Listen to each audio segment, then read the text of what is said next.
Hello there YouTube subscribers, RosesRed17, and for this video I have decided to chat down my top 10 favorite characters from Fairy Tail. Now I have made 3 character analysis and 2 top 10 list videos from the series, and at this point you should all know I am a huge Fairy Tail fan. I have made music videos of the series for the past 3 years, and even made request videos, and have made a collaboration video with other YouTube editors, and it was kind of fun too. But back to the topic. This is my top 10 favorite Fairy Tail characters. Now I will address that this list is a little different than the other lists that you practically have seen from other fans, where people just put characters that they like or they admired equally and put them on the list. But I am not one of those people. I believe that each character has their own strengths and weaknesses in my personal opinion. How this will go is that half of the list of these characters I find very interesting, and the other half I don't. Think of the scale on a survey question exam. You have the 1 to 10 where it says excellent to good to poor. And with this list, it's the opposite, where number 1 is my most favorite and number 10 is my least favorite. Now all the characters I chose for this list are unique in their own ways, especially with my top 5. So this is how it's gonna work. From the bottom, from 10 up to 6, these are the characters I like the least because I don't have any interest in them. But with their development and story arc makes me like them enough to put them on the list, as I do have a soft spot for them. A small one, but I do enjoy their actions. I'm not saying that they're bland or boring, they just had those personalities that I could really give a crap. Now from number 5 all the way up to number 1, these are the characters that I have been admiring since the beginning of the series. And I find them very intriguing to where I want to learn more about them, the development and hardship they went through to become the person that they are today. Now then, here is my top 10 favorite characters in Fairy Tail. Lucy Heartfilia. Yes, the typical blonde has made it to this list, even though I have made a video analysis of her character. And those of you who have watched that video, then you would know how I feel about Lucy Heartfilia. But those of you who haven't seen my video, then you should all know that I am not a big fan of this girl, and because of many different reasons. I have a chart. Here we have 5% interesting. Yeah, that is a pretty low percentage for someone who has probably multiple emotional scenes. But I am more into her actions than her character, which would be 100% on the chart. Next, I got 10% emotional, 15% annoyance, and then 20% sassiness, to the part where I want to just slap the girl. I am not even kidding. Every time I watch a scene where she's annoying or acts like a smartass with her sassy attitude, I will gladly jump into that screen and give her a Anita kick. Yeah, you see what I did there. But then the biggest reason why I'm not a big fan of Lucy is that she is 50% fan service. Yeah, I know, this is the biggest percentage because it's very distracting towards her character. But I don't want to argue too much about Lucy being the show's poster girl, because I come to an understanding that she is used that way. It is not Lucy's fault. It is the creator's perverted mind to put her in skimpy outfits to the point where some people, like myself, can't take her seriously. But despite all the negativity I have towards her, Lucy does have a decent personality that I do enjoy, and the extreme that she went through to save a friend, and her action is what gives her the attention she deserves. But then I noticed that she's getting too much attention, like the entire series about Lucy and her needs. Main protagonist or not, there are more interesting characters that should be addressed to, like the one that needs more development. A character with a good personality, a good backstory, and development. However, she is not interesting enough for me to accept her as the main protagonist of the series. In fact, to comparisons with the people she hangs out with, Lucy must be the least interesting person in the group, in my personal opinion. But like I said before, she is part of the list of characters that I don't find very interesting, but has a good personality, and her action is what makes her stand out and gets a thumbs up from me. So we can Gray Fullbuster. Gray is the cool kid in the group, the laid-back type of guy that all girls seem to fall for every time he takes off his shirt. But I am not one of those girls. My imaginary crush to the series is at number 1. But I do find it funny that he has this stripping habit. With every second he is either shirtless or completely naked. And I thought Lucy's fan service nakedness was bad. But regardless, Gray is someone I never admired that much, since I was never really into the cool guys like most girls. He is pretty much the Sasuke in the show, but the only difference is that Sasuke went batshit crazy and wanted to kill his comrades, while Gray only temporarily became evil and pretended to be under the control of his Demon Slayer magic. But what I like about Gray is his relationship with Natsu. The two are always brawling with each other. Gray even has some emotional scenes I liked. It has a development and strength where I started rooting for the guy to win a battle. Gray's story arc isn't my favorite, but it does have an impact towards his character, and his stepmother Or is the reason why Gray has this stripping habit. LOL. Overall, Gray is a well-written character with magical abilities that match his personality. The chill, laid-back man with the ice power that fits into what the Gray fans will like to call him, the icy hunk. This character did make some impact on me during Tartaros, when he inherited his dead father's Demon Slayer magic. I felt like he was part of the Slayer group, if you know what I mean. A good character with a chilling personality who is less violent, unless you are the sucker that killed his woman, then your ass is grass. Or if you are the demon that he set himself on the quest to kill, then you are screwed. I don't have anything else to say about Gray since he's one of the characters I don't pay too much attention to, but unless there is a scene with him and Jubia together, then I am A-okay with that. I just adore this couple. Loxus Dryer, the lightning dragon slayer that everyone feared at one point during the whole Battle of Fairy Tail arc. Loxus was the bad guy that turned good, the one that wanted everything to go his way, but needed to slap some sense in him by a fiery fist to the face. But then get kicked out of his guild for putting his fellow members in danger, and Loxus accepts his punishment. During his character changes, he becomes more independent and learns the value of friendship, even as going as far as helping Natsu and the others fight against Hades on the sacred ground that was only allowed Fairy Tail members. I have taken a liking to Loxus afterward, and has followers that obey his every command, even do the evil deeds. But what really stand out for Loxus are his true feelings towards the guild that he claims to hate and thought that needs to be fixed. The fairy law proved that, since it is a spell that will eliminate everything and everyone that the caster believes to be his or her enemy. And the magic saw the love in his heart, and that is why Natsu and the others were not killed in the process. The story to Loxus' childhood was a endearing one, as he and his grandfather were close at one point, but discovered that his own father was an evil manipulator and became obsessed with Fairy Tail's secrets. And you people thought Jude Harphelia was a bad father, but this guy takes the cake. And I will admit that one of my favorite scenes in the Grand Magic game was Loxus defeating the entire Raventail crew. Per a point for the Lightning Dragon bad boy, everybody. Loxus would have been higher on the list if I actually cared about his character and personality, even though I just talked about his history, but it is his actions that strikes out to me. That is proven in the Tenro Island arc, where him and his grandfather and Urza discuss about the wrong or right things to do, and doing a good deed isn't an easy free ticket into the guild that he almost destroyed. But still, I wanted to see what Loxus would have done to get back into the Fairy Tail Guild. It would have been a nice experience. But scratch that, he is automatically back into the guild by the Master's Will of Guild Arts, who was the guild master for a short time. So yeah, thank you Guild Arts, I guess? Hey, I still wanted to see Loxus find his own way back into the guild, but sadly that didn't happen. Oh well.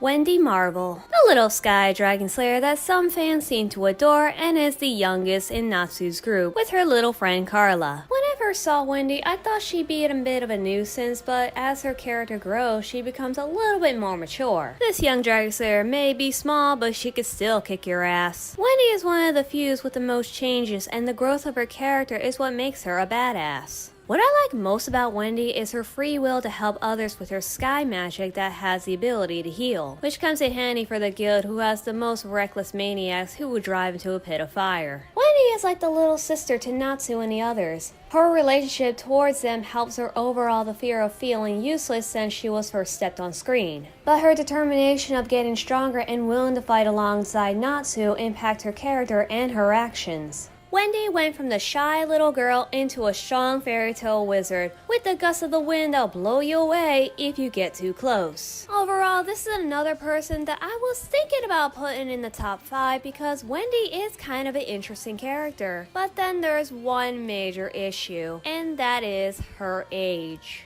I thought Wendy was way too young for all the chaos and dangerous missions she takes. And I know, the age and size of a person doesn't matter. It's what's on the inside that counts. I know in Japan or any other country, kids started working hard laborers around the ages of 10 or 12, and their parents just don't seem to mind at all. I've always had a slight problem for kids who act way too mature for their age, unless there is a reason for that and they have no choice but to be the adult in the family. But for Wendy's case, I feel like she was rushed into adulthood after her dragon mother Grandina disappeared, where a young boy finds her and takes her to a village where she's being taken care of, until the tragic truth came out. That was when Urza invited her to join Fairy Tail and ends up in Natsu's group. But still, I kinda wish that Mashima will make her a little bit older because she's like 12 and most kids her age are at the playground. I would say at the age of 16 would be a good time to send her off on missions, but I guess it wouldn't be fair to her since Urza, Gray, Natsu, and all the other members started taking jobs at her age. But most of them are flashbacks and the missions they go on are off screen, so it can be forgettable when you don't see a 12-year-old child taking down a demon who is stronger in half her size,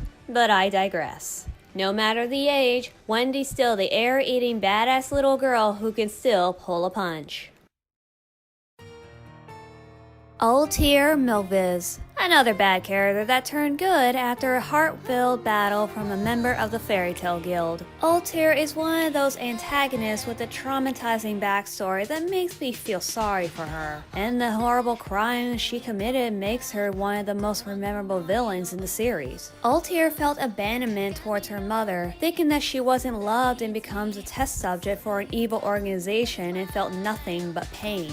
But then after discovering the truth about her mother, she changes her way from her crimes and joins Jalal's illegal dark guild known as Crime Sorcière. Altair was the character that once was one of my favorite villains into one of my favorite heroes after committing a major sacrifice. She managed to turn back time to a period where everyone was subconsciously aware of the danger, and so they all have their guards up. She felt disappointed in herself as she realized that the time only went back 1 minute. But what Altair doesn't notice is that during that 1 minute, she saved a lot of lives.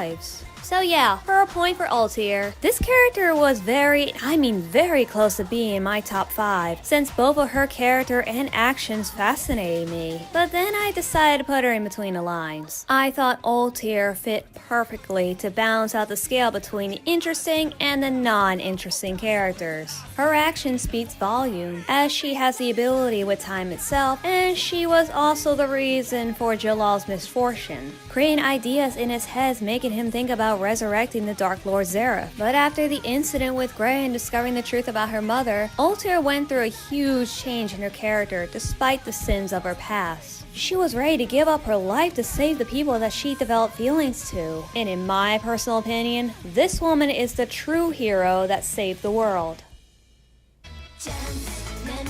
Now here is the other half of the list of characters with little development but are quite interesting. And for number 5, this is a 3-way tie since they're one big happy family. Mira Jane, Elfman, and Lizana. I put these 3 together since they all have a connection towards each other with different personalities. Mira Jane is the eldest. She is bright, sweet, and every man's favorite waifu. However, under that innocent smile and charm, there lives the devil. She may be the white-haired, beautiful barmaiden in the guild, but if you mess with her friends, then she'll go she-devil on your ass. Next is Elfman, the big muscular man that is very protective of his sisters to the point where he wants to beat the guys that get too close. But what I like about Elfman is his change of character from the shy, innocent little boy who would avoid fights into the big man who would join the fight. The The reason for the change is the cause of the death of one of their siblings. The guilt he felt consumed him into fear of ever using his powers again. Even Mira Jane had a change of character due to her sister's death. During her younger days, Mira Jane was actually the troublemaker who brawls with Urza once in a while, but then turned into a well-mature young woman. Last and not least is the youngest sister, Lizana. Yep, the one sibling that died and came back to life now is part of the family once again, and the childhood friend of our male main protagonist. Lizana is somewhat the best influence on the people she interacts with. She has a kind heart and a great friend towards her teammates. She is polite, but push come to shove, she has her limits. And I know a lot of fans didn't like her because of the whole love triangle between her, Lucy, and Natsu. But that big ol' ship has sailed and now sunk, and now there's nothing but Nalu. What I like about Lizana is her kindness towards others, and seeing her getting more screen time in the newest arcs, and her determination of growth starting to shine through. The love for her brother, sister, and to others is what makes her a great character. All three siblings are great and are truly a happy family with the love and support they have for each other. Juvia Loxer. Oh yes, how can we forget our lovely stalker Reigns woman, who has the hots with a stripping icy hunk and has a love rival obsession towards any girl who gets too close to him. Most of it is towards Lucy, which I always find very hilarious. Juvia was once part of a guild called Phantom Lord, but later joins Fairy Tail in order to stay close to her crush, aka Gray, and everything this girl does for her man cracks me up every single time. She even made a daily anniversary of when her and Gray met. Okay, that was a little too far and kinda creepy. But regardless, the love she has for Gray is so strong that she's willing to sacrifice her own life for him. She even shed tears when she destroyed the demon who gave life to his father, who died years earlier. Juvia felt that she killed Silver Fullbuster, but once she told the truth about Silver's death, and instead of getting angry at her, Gray thanked her for freeing his father. In all honesty, these two are my second favorite pairings, and seems to be more of a romance blooming out. Juvia may be a stalker and has a love obsession towards Gray, who was not interested in her at first, but those feelings developed throughout the series. But this is a shonen anime, so anything goes. Juvia is a character that I feel should get more attention, and what I got is good enough since her character development is all about changing her way and accepting herself as a person. Before Fairy Tail and Gray, Juvia was known as the Rains Woman as the weather changes into pour down rainstorms whenever she appears. She was ignored by others and had failed relationship because of her cursed power. Juvia was the girl who was shunned out by others until she learned to make friends and understand the bonding of the guild. I really took an interest towards this girl because of the development she went through. I do like change character that turned out for the better, but sometimes change isn't always work for some people. But for Juvia Loxer, the personality change was good enough for her to make it on this list. Urza Scarlet, the red-haired badass swordswoman with leadership skills and development that makes her a fascinating person. The first time I saw Urza, I didn't think much of her character as being the leader of the group, and is the one person who puts Natsu and Gray in their place whenever they bicker at each other. But as the series progressed, there was more of her personality than I would expected. Despite being the strong, independent woman who can take down an entire army with just a swing of her swords, she does have a sensitive weakness, which involves strawberry cakes and stage fright. Urza is supposed to be the scary woman that anyone fears and pray for their lives. But once I saw her in a play having an anxiety attack on stage, that made me laughing on the ground. And her strawberry cakes obsession was kinda cute. But I do get a chuckle to the scene where she doesn't get it or somebody made her drop it. This crazy chick will slice you up if you make her drop her cake again. But enough about the drama. I would like to talk about what makes Urza a unique character. And it all started with the history of her past, what she went through and the pain she endured during the age of slavery. But once she overcame her past and felt the taste of freedom for the first time in years, filled a hole in her heart thanks to Natsu and the others.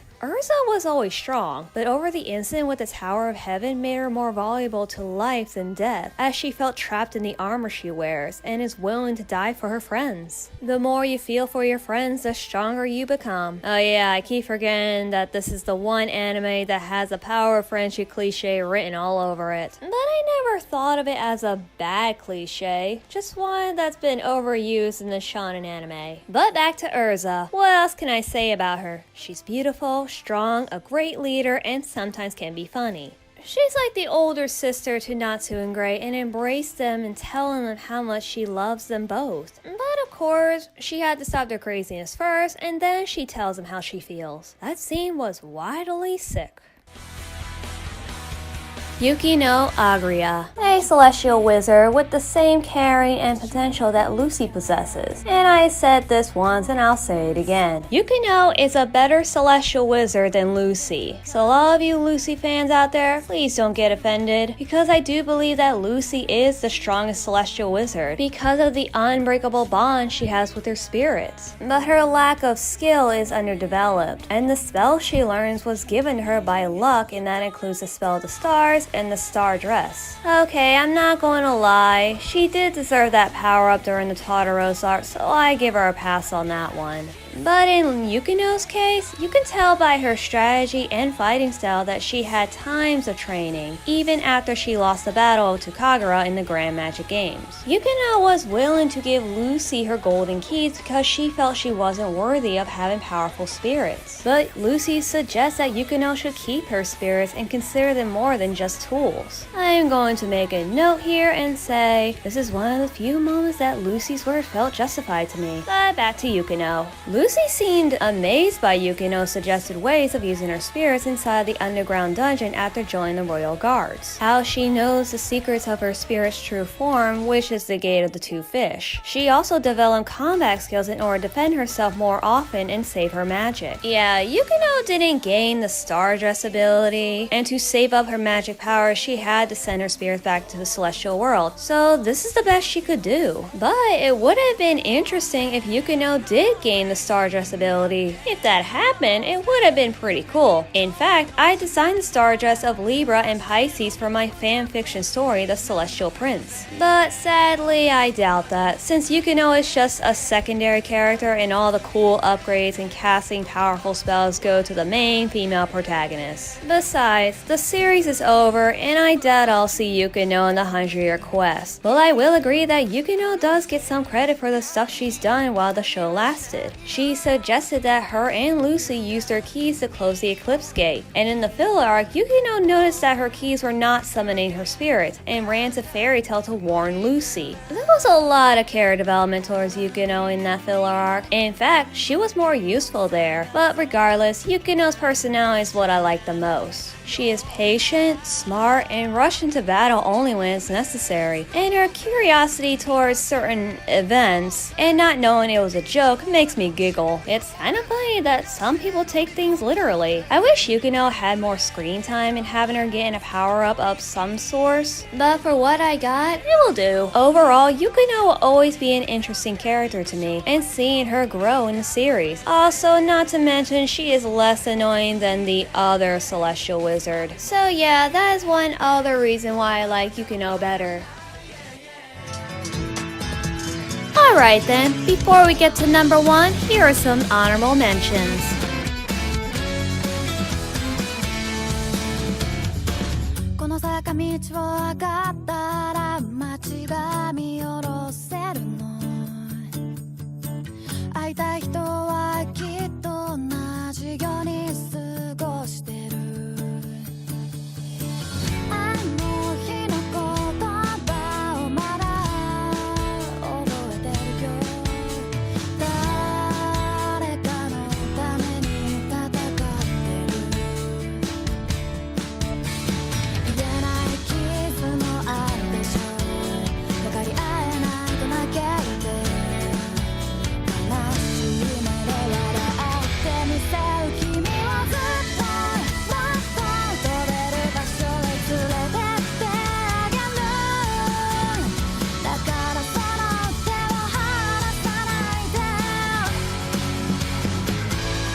Alrighty then, for those of you who watch my videos and see my YouTube channels, you would have already know who my #1 favorite character in the series.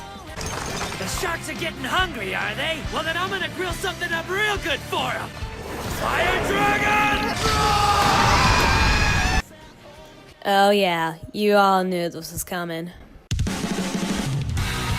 Natsu Dragmeal, the Fire Dragon Slayer of the Fairy Tail Guild. I have said a lot of things about Natsu. He is the idiotic hothead who enjoys fighting. He's a good friend towards Happy and Lucy, and sometimes abandons his reckless behavior to make them feel better. Now, some people do argue that Natsu has little character development despite him being the show's heroic main protagonist. I'll be lying if I say I agree with them. But I can understand what they mean, since we haven't seen any growth of his character, and he just happens to do the same thing over and over again. But I will argue back that the growth of Natsu's character is there, it's just slowly developing. But that is what makes Natsu different than any other protagonist. He is the Shanren's chosen hero, the one that finished the final blow in defeating the bad guy. But it does constantly getting old and tiring to the point where I want to hit my head on the wall. But I never actually did that because I know it will hurt like hell. And besides, I never care much for Natsu's actions because I'm more interested in who he is than what he does. I felt like I can relate to his behavior because he reminds me of my own childhood. Yeah, I was one of those kids that does something without thinking it over and always gets in trouble for it. That's one of Natsu's capability, that he just does it because when you need to do something quickly, you wouldn't have time to think it over no matter how careful or smart you may be. Natsu has been a mystery to me since the beginning of the series. He barely has a backstory that I can't follow, and there's been little hints about his past. But the more I learn about Natsu, the more questions I get, and every time I finally get an answer, the show gives a history. Also, having a dragon raising a human child, or any unnatural creature raising a human child, will always be fascinating with me. Overall, Natsu is an interesting fellow who just needs more development in his character. Besides, the one few scenes where he does learn his lesson is from guild arts about charging towards your foes.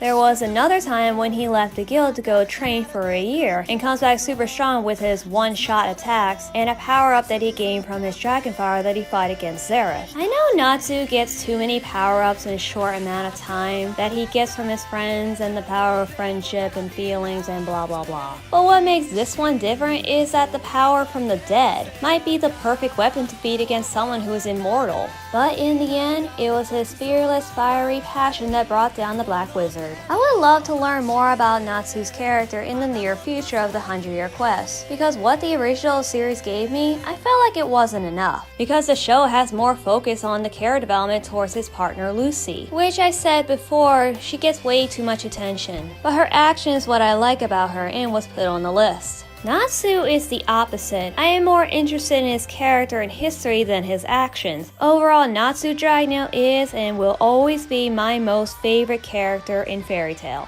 Thank you for watching. Please leave a comment and click that like button. And if you are new to the channel, don't forget to subscribe. Thank you and have a wonderful day, everyone. RosesRed17 out.